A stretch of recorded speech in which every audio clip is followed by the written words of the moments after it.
Hey everyone, and welcome to another episode of the SurgeCast. And guess what? Not only are we Eastern Conference bound, but hey, we have a familiar opponent that I don't know, love them or hate them. I don't know if you guys were wanting to see them. What are your thoughts, Zach, Richie? Um, I mean, I was fine either way of who we face. I'm not really concerned about who it was. Like if we had to pick someone over the other, I have full confidence in this Hurricanes team for how they've been playing the last few months, and even in the playoffs right now. I feel pretty good of who just this team in general, and it didn't really matter who you could have put in front of them.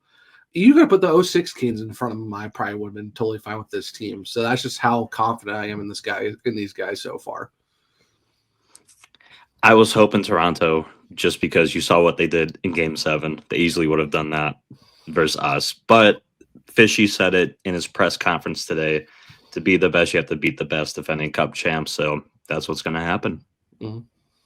Yeah, so it looks like we have another matchup with the Florida Panthers. Again, like I said, love them or hate them. They're a very scrappy, hard-hitting team. They're very familiar with the playoffs from getting up there before. And then, like Zach said, they are the reigning Stanley Cup champions. It feels kind of back like when Florida was the back-to-back. It's just like you got to get through that roadblock to make it all the way there. It kind of is. You got to earn it extra when you go through a team like that. Yeah, it was a mixed bag. Again, I could have gone for Florida or I could have gone for Toronto. Maybe Toronto a little bit more because I don't know. I like the Canes against skill teams. Not to say that Florida isn't a skill team, but Toronto is all skill and it's a little less grit of their team, as everyone saw in the 7 games. But when it comes to a grit team, that's Carolina itself. So can you get a grit team off their own strategy is going to be an interesting thing because everyone goes, I know how Carolina plays, but Carolina plays by getting other teams out of their comfort zone. And I don't know if we've done that with Florida just yet, but this team is being this Canes team is very surprising for a lot of people. So it could be a really interesting matchup. Yeah, no, for sure. Because you're looking at it's a system versus system type of series and stuff like that too. And the thing that Seth Jarvis put it in a funny way too during the press conferences and stuff too. He goes, if it was Toronto doing what we did, people would be praising us, praising them and what they're doing. So it's just the fact that the Canes are called boring, but they don't care. But the thing is, they're playing a system that's been working so far this playoffs, and it's just now can you do that to the Panthers? Obviously, you've beaten them in Sunrise, so it's been done before, and that was a different team compared to January, compared to where they're at now. So even then, it's just what team is going to buck the other one off their system. So it's definitely going to be an interesting series of which system outlasts the other in a sense. Yeah, so hate to do this to you guys, but to lay the groundwork for this series, we'll travel back to 2023, which I wasn't following the Canes then. Y'all had to go through this pain. But in that 2023 series, the Canes lost each game by 1 goal, which going back through the quotes of this series, Rob Brind'Amour at the podium said, the unfortunate part is that everyone is going to look back and say we got swept. We were right there and this could have gone the other way. They played hard. I think we took huge steps forward this year. Coming this far with the pieces that we're missing is pretty impressive, i.e., no Andrei Svechnikov. Don't know if there were any other major injuries during that series, but for the Canes to do that back in 23 without Svech is impressive in its own right. So hopefully moving forward here, things don't quite go that way. Any thoughts on 23? Does any of that matter? Like Jordan Stahl said today. Well, the last game, I will say a notable one, and one that is now I have an enemy with the Florida Panthers. And surprisingly, yes, it's not Marchand and it's not Kachuk, but Sam Bennett is enemy number one in my household because it was a later injury. It wasn't a Svech injury, but in the last game that we really, you had to get a win. Took out Slavin with a little bit of a concussion. So not a fan of that. So right when there's a need to win game and you take out the number one defenseman, kind of sucks.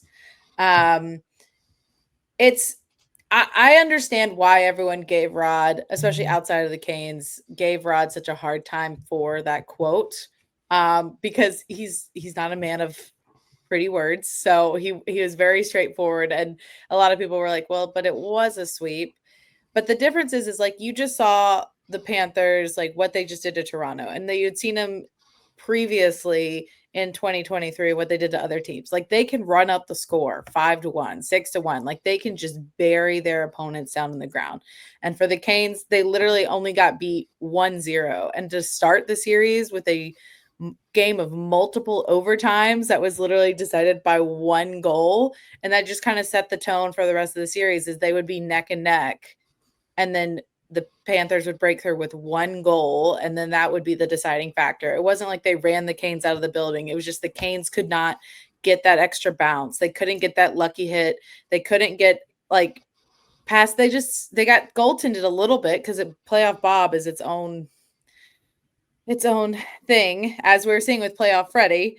But yes, does it hurt to look back at that series? Yes, but also being only shut out by 1-0, and now you have a team this year where that's not going to hold them back. Like if they're down 1-0, they claw their way right back into the game very easily. Yeah, no, and then like you said, Kat, going back to the 23 playoffs, I still get PTSD from that quadruple overtime when you're done at like 2 a.m. That was a trip and a half. But yeah, I mean, every game in that series was by one goal, and 3 of them were in overtimes. And Matthew Tkachuk scored with like 3 seconds left to get the last goal to make it 1-0 in game 4, and there's the sweep. So yeah, it's one of those things where if you look at Freddie's playoff stats that year, he was absolutely unreal. And now you're looking at where he's at this playoff run, even more unreal. That's just how good Freddie's been for the Hurricanes. He's the bona fide best goalie in the playoffs right now. Of course, if you ask Elliot Freeman, he'd pick Sergei Bobrovsky over him, but that's a different conversation for another time. But when you look at this team, yeah, it's completely different. And I don't like, you look back at the 23 playoffs, be like, all right, fine. They lost to the Panthers. Panthers were on an unreal run that started with Alex Lyon, them back of them way into the playoffs. But this year, Hurricanes are a completely different team.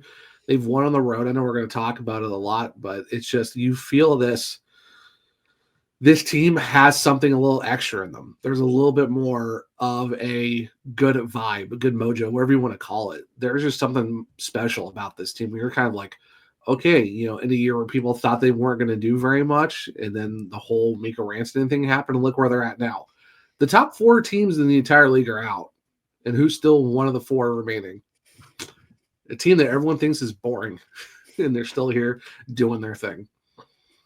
Well, you talk about a different team, Zach. This is a different team than the 3 games that have when we played the Panthers this season, going back to that back-to-back in November, right after Thanksgiving, which kind of snowballed the Canes for the month of December. But you look at who was playing. No Freddie, no Piotr. You had Spencer Martin in net for both of those back-to-back games. So respectfully to Spencer Martin, you take that with a grain of salt. And then the game you finally do win in January, it's in Florida. You're able to win on the road versus a really good team. That was also the game where KK got pushed into Bob, and then Tkachuk held him down for a good minute. And then here comes Jacob Slavin, game-winning go-ahead goal.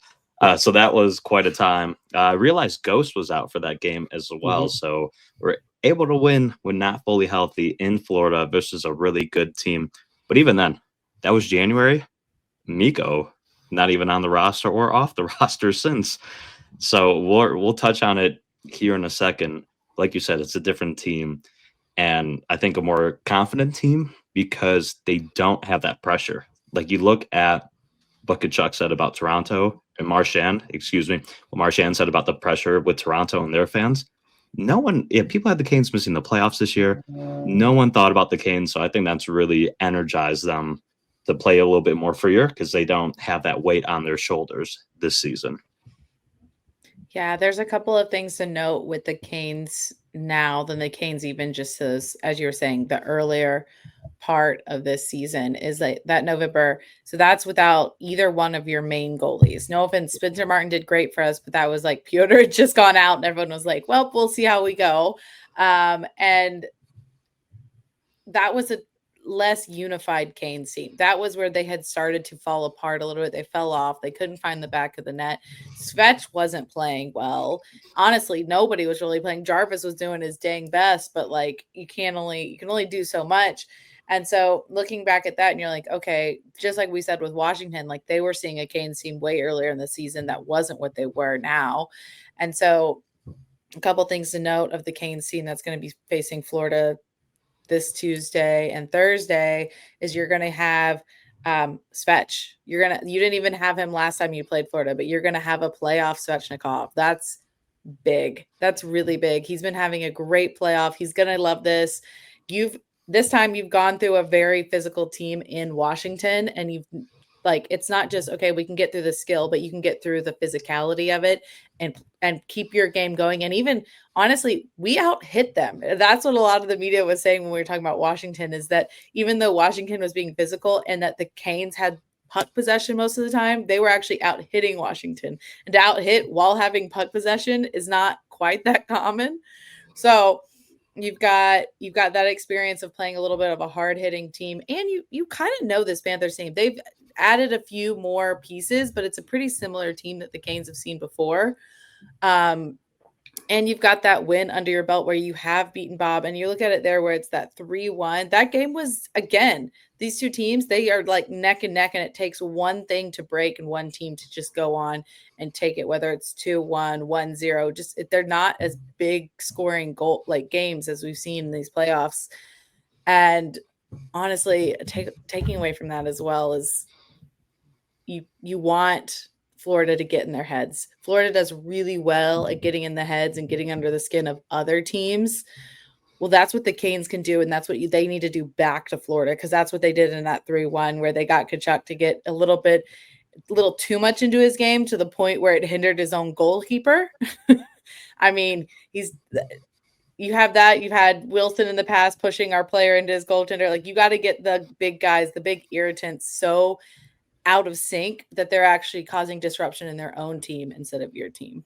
But there's also a couple new players that weren't with when we played Florida before. We've got a couple of new players, Zach.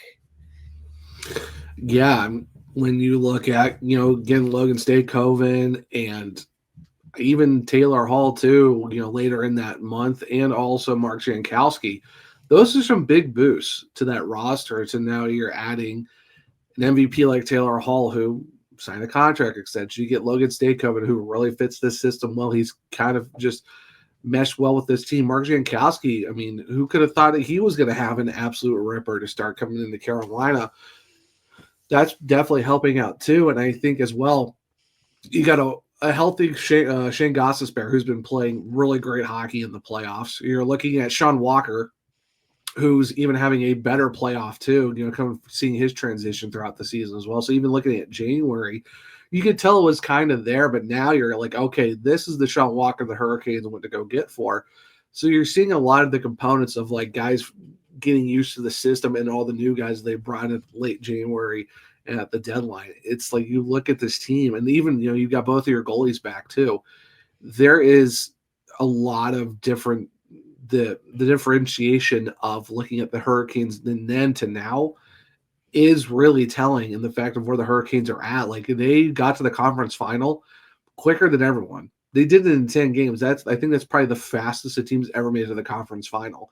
And you guys see Florida goes to 7 games against Toronto to do that. And now they have a shorter turnaround than the Hurricanes, and the Hurricanes have been home. So I think there's a lot going in the Canes' favor in terms of just looking at the roster. It's the healthiest team they've had in the playoffs. And outside of Chatty, everyone's ready to go. That's so different compared to the earlier this season and even the 23 playoff team, where there was some guys that were banged up, some guys that were hurt, and you were kind of just holding on for a little bit. So there's a lot to be optimistic about, because what's 2025? Optimistic. Optimism. That's all it really is with this team. This is a team that can play 60 minutes of Carolina Hurricanes hockey. This is a team that will not get rattled by the physicality. We saw it in the Washington series. They might get rattled a little and they play outside of their game, but when they lock in the Hurricanes hockey, Jarvie got knocked on his ass multiple times towards the end of the series. He didn't care. He bounced right back up and he made it work. He was dialed in. And that's what this whole team is going to do. Well, yeah, because think about that ghost quote. What is the ghost quote that you really loved there, Rich? I can't remember it off the top of my head. There's been a lot that we've done. There's been a lot that we've done since then. I'm so sorry. I wasn't expecting this. No, I'm sorry. I'm sorry. You just brought it up, so that's why I brought it back. Oh, there goes my clip, but no, I'm so. What is it, Kat? You tell me. It's the what? It's one where he said, "Yeah, we know you rest on the bench, you don't rest on the ice." For the Canes, that's their motto. Oh yeah. We have a saying: you rest on the bench, not on the ice. Yeah, that was great. Yeah, that was like not even a day or so ago. But that's a great quote by Ghost. I mean, that just goes to the mentality of this team where it's and the people ask me like, is the Hurricanes a boring team? What can teams learn from the Hurricanes? It's playing the system. It's every guy pulling on the same rope. It's not. You saw what Nashville did. They loaded up. What happened? Had a terrible season. You look at other teams who want to go get guys. Nothing really went their way. And you look at the Hurricanes, you're like, oh, well, they had a superstar and they lost him. Now, like, how is this going to go for them? Oh, they gave up Marty Nietzsche's and all this other stuff. And look where they're at. I mean, it's a system that works. It is the system that Rich kind of touched on too. They will absolutely skate you to death. They will back skate the other team into submission because what does Herb Brooks always say in Miracle? The legs feed the wolves, and that's what it essentially is because there's just speed on this roster.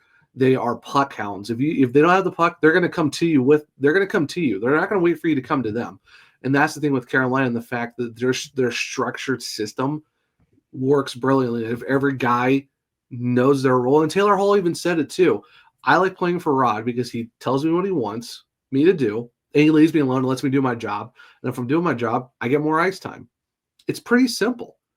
And I think that's what really helped out the Hurricanes, and that's why Rod is the third longest tenured coach in the league, and why people want to come here because he's a coach that knows, and it's a system that works. If you fit the system, you're going to succeed. Simple as that.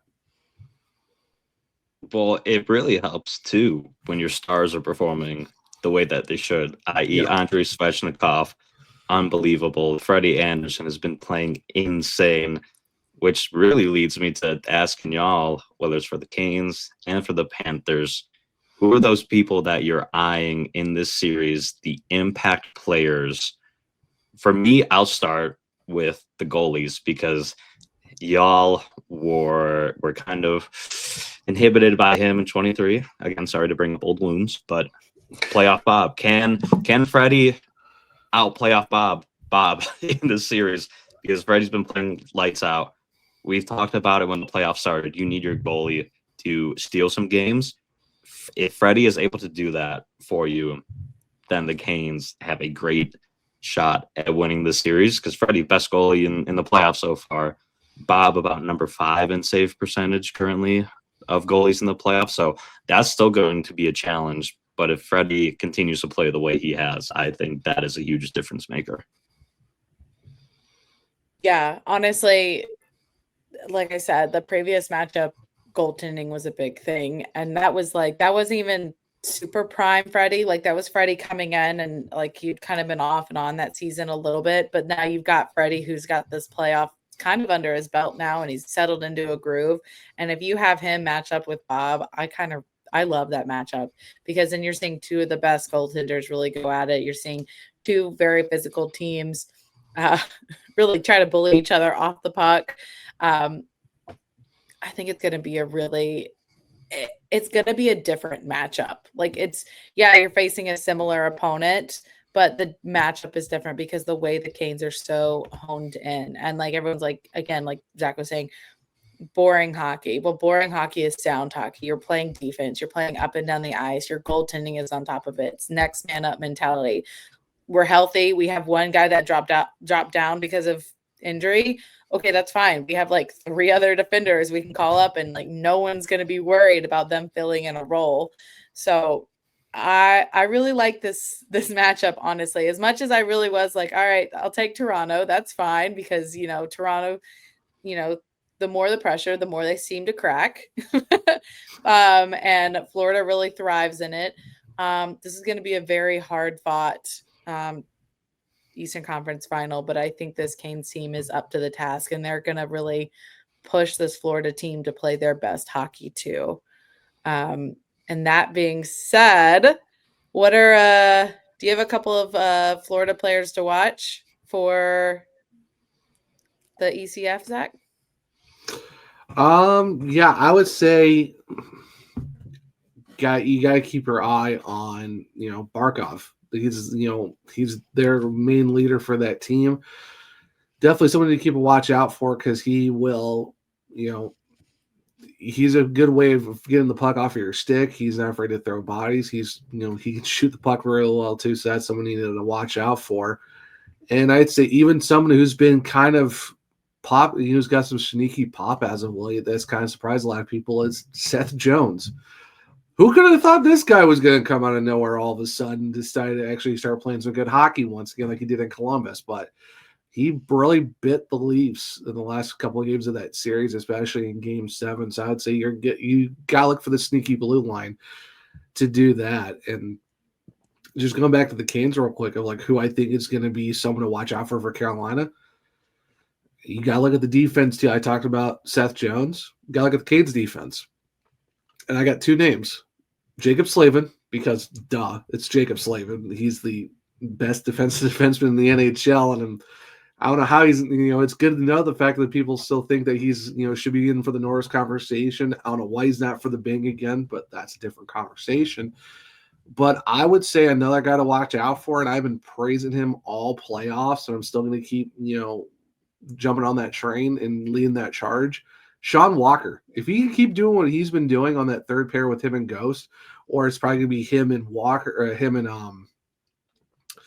Morrow, or whoever they have down there, or how Rod sets up the defense, keep your eye on Sean Walker, because he's been shutting down a lot of guys on his assignments too, and his offense has been, it's getting up there. It's been surprising a lot of people too. So, obviously the number one guy is Slavin, of course, but watch out for Sean Walker. He's been having some stellar playoff games and a lot of perfect analytic cards that are kind of like, hey, Sean Walker's here, and we got 4 more seasons of this guy.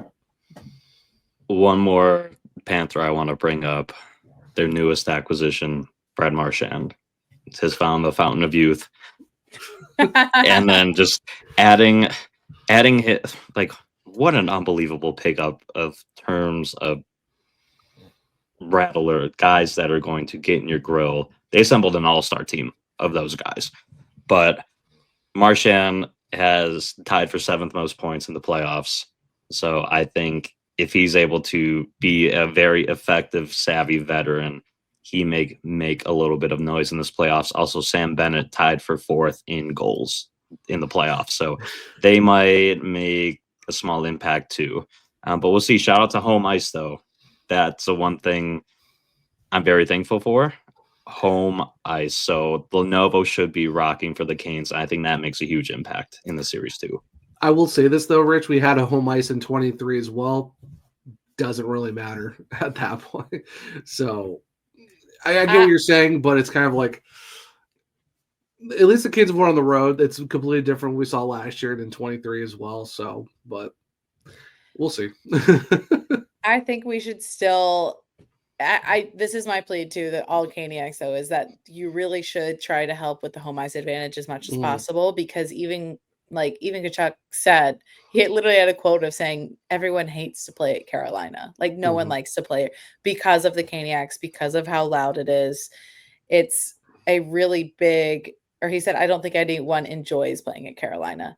And that's to have one of the biggest like rats of the game saying he doesn't like to play somewhere, is you really have to give that extra advantage to the boys. You really have to give that extra. It's not like we can like get on the ice and play or chirp or anything, but you can be loud. You can you can cheer, you can boo, you can do all that stuff against all of the irritants on the Florida team. And it's kind of your backup to the team. And I think it's such a morale boost for the boys, knowing they've got that home ice as much as possible. And I think it really has helped them this playoff series. or their last, like the first round, the second round, and going to this, I think it's going to be big for Caniacs to show up and should be loud. Crash Out will be in attendance. Yes, Crash Out will be there. Nice. I say real quick, my ones to watch for Florida. Yes, Marchand is a rat, but honestly, we've kind of handled we've going through like how we handled Boston recently. We kind of learned how to handle Marchand. I think the Canes players have adjusted to playing against him. Kachuk is another story. I'm kind of picturing him along the lines of Wilson, as you really got to like, he's going to really try to rile his team up, really try to rally the troops. And you really kind of got to let him just like burn out in some way, like get him upset, get him like out of his game rather than the other way around. And then you got to keep an eye on Verhaeghe. Verhaeghe has been their playoff guy for years now. Like he's been a little more quiet this playoffs, but he is the guy that gets those sneaky little goals here and there and just can find the back of the net really easily. For the Canes, of course, I'm going to keep my eye on Svetch. I think his physicality and the way he's been playing is really going to be a big asset against Florida. And Stankoven. I think Stankoven is going to be our own little rat against the team of rats, and I'm really excited to see it because I think he's not going to back down from any of this like shit they bring up. I think he's going to get right in there. He's going to work just like the Jordans and Carrier and win those board battles, get to the front of the net. I think he's going to do a lot of work there, and that's going to be an asset that the Canes are really going to appreciate having him and like Jarvis, like players with skill, but players that aren't afraid to really get in the nitty gritty, because you got to do that against a team like Florida. But yeah, we can keep talking about what players to watch because again, both these teams made the ECF. They've got a lot of players that are firing on all cylinders right now. But we're going to have a quick word from our wonderful sponsors because, hey, we wouldn't be where we are without them. And then we'll be back with our predictions on how this ECF is going to go. The NBA 82 game grind is done, and now the real fun begins. The NBA playoffs are here, and it's time for all the high-stakes drama, clutch moments, and jaw-dropping plays. I can't wait. If you're looking to make the playoffs even more exciting, DraftKings Sportsbook has you covered as an official sports betting partner of the NBA. Try placing a bet on your favorite player's performance. Will they drop 30 points, 40, or more? It's your call. Here's something special for first-timers. New DraftKings customers bet $5 to get $200 in bonus bets instantly. Make it a playoff run to remember with DraftKings. Download the DraftKings Sportsbook app and use code THPN. That's code THPN for new customers to get $200 in bonus bets when you bet just $5. Only on DraftKings. The crown is yours. You know what else folks can get in on? The NHL Shop. It's playoffs. All the playoff merch is here. Get in. Whether it's your team, whether you're a team of a fan of someone else for whatever crazy reason, the NHL Shop has you covered. Yeah, why not? Buy it all. We won't mind. We can get in. We have our link posted on all of our link trees. You check out the links. Let me share the official link since it's still a goofy one at the moment. But go to nhlshop.75j.net/JEZ6B6. I wonder if I go. Hopefully, we can get that switch to be like, all right, let's make it simple for you guys. But yeah, that's on right there on this. Yeah, there we go. Yeah, that is it's right there on the screen. It ain't a pretty one, but hey, it works. Takes you right to the NHL Shop. We can shop all 32, right? No, 32. Am I 32. off on my teams? Okay, 32, I thought I was tripping for a second. All 32 teams. Yeah, you're right. Utah included. You can get in at NHL Shop. That's Utah, which might be we might all know now. It might be for sure Utah Mammoths now that they slipped on their YouTube channel. Unfortunate That's right. there, but hey, but you know so what? When that drop comes out, yeah. Hey, but you know what? Comes out, come get it. Yeah. Hey, I'm just saying, click that link and get yourself some Taylor Hall jerseys. You know he'll be there for a couple seasons, so that's right. Taylor Hall, some Stank. Hall, Stank, Ghost Walker. There's a Jarvie. There's a bunch of guys. There's a lot of guys you can get jerseys for. That's just the one good thing about the Hurricanes. Everyone's available. Everybody. And then not only that, got to touch on the OG. Summer's here, right? They got some new OG? hours. Mhm. Oh yeah, Yep. some new hours. What are they, Zach? Oh, putting me on the spot like that. I was even put me on the spot. I'm like, wait a minute. I just sent the link for it. You know what? Yeah.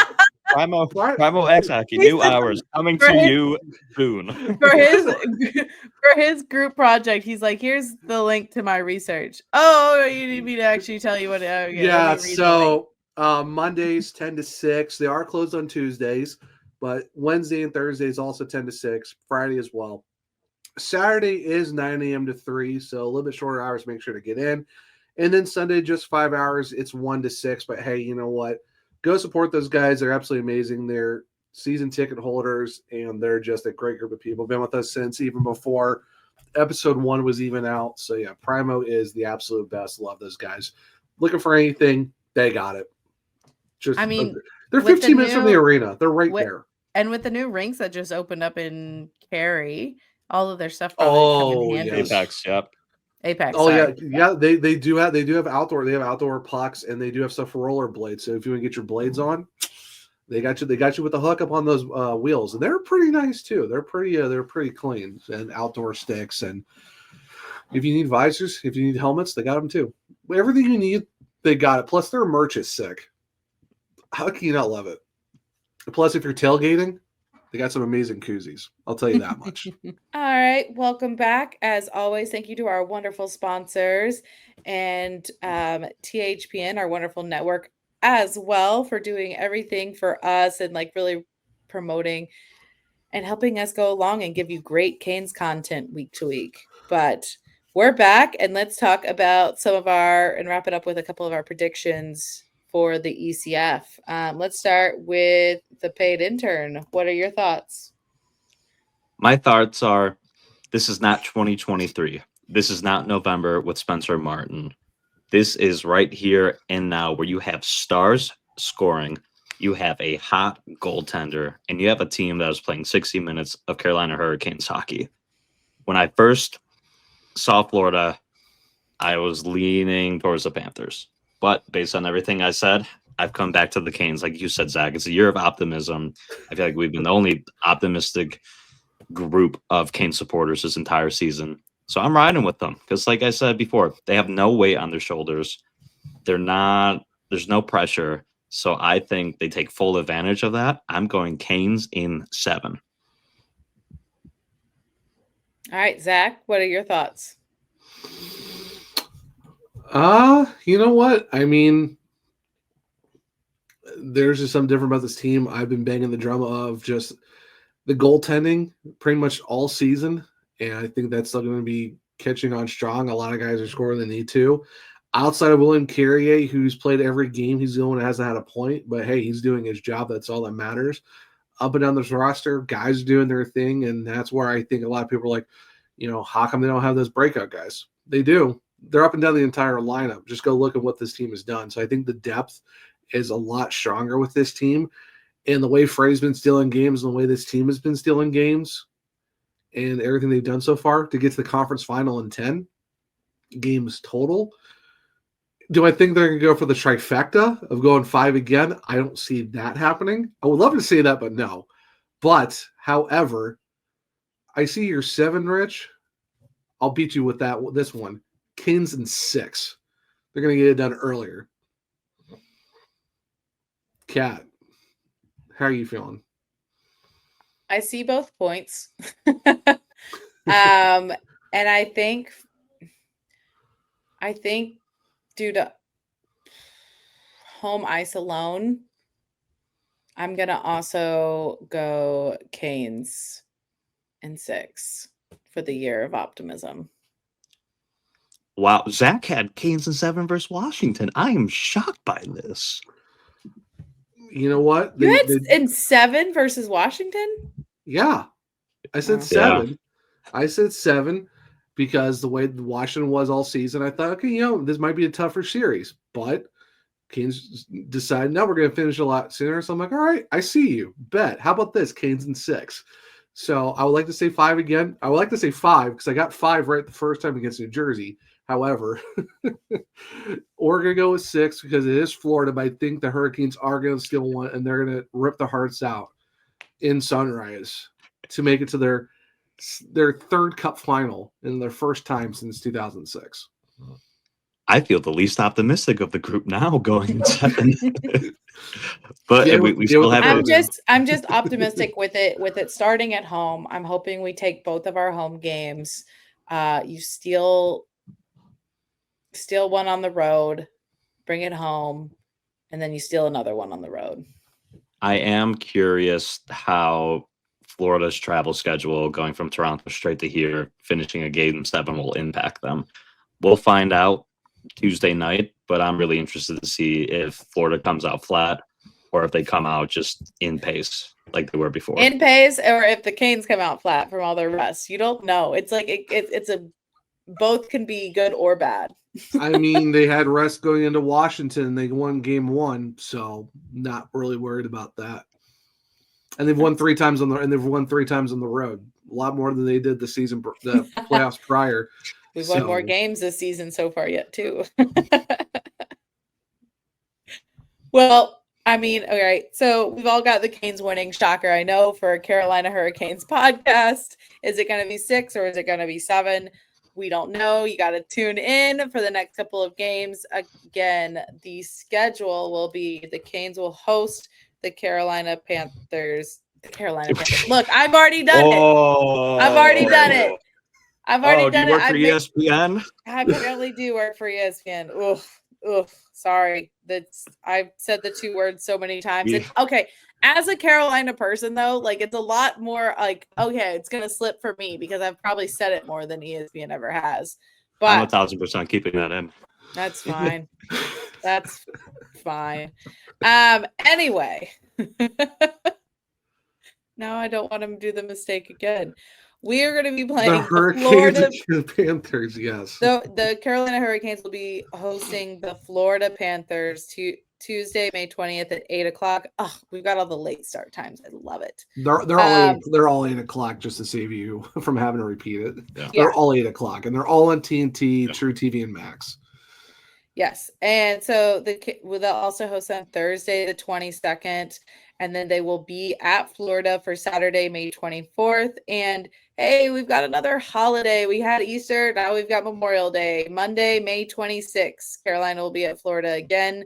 And then judging by how those games are going, it's pretty much every 2 days after that. So potentially Wednesday the 28th, May 30th, and Sunday, June 1st.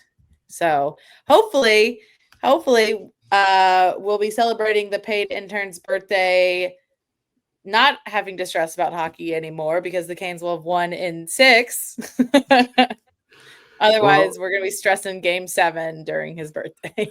Well, hoping, it's game 5 because I will be in Carolina for game 5 at least because unfortunately, day job said otherwise, but I will be there in Raleigh for game 5. So maybe the series will be going our way by then, but yeah, ironically, hopefully my prediction is wrong and hopefully yours is right. So we don't have the game 7, but we will find out. Yeah, we will find out, but that is it for this episode. We're really excited. Again, the Eastern Conference Finals, that's more than anyone was expecting at the beginning of the season. This team has really gone on a run, and I'm all in for it. Again, making a name for ourselves. Carolina, raise up. We'll see you at some of the home games. And that's it for this episode of the SurgeCast. See you later, guys. Back.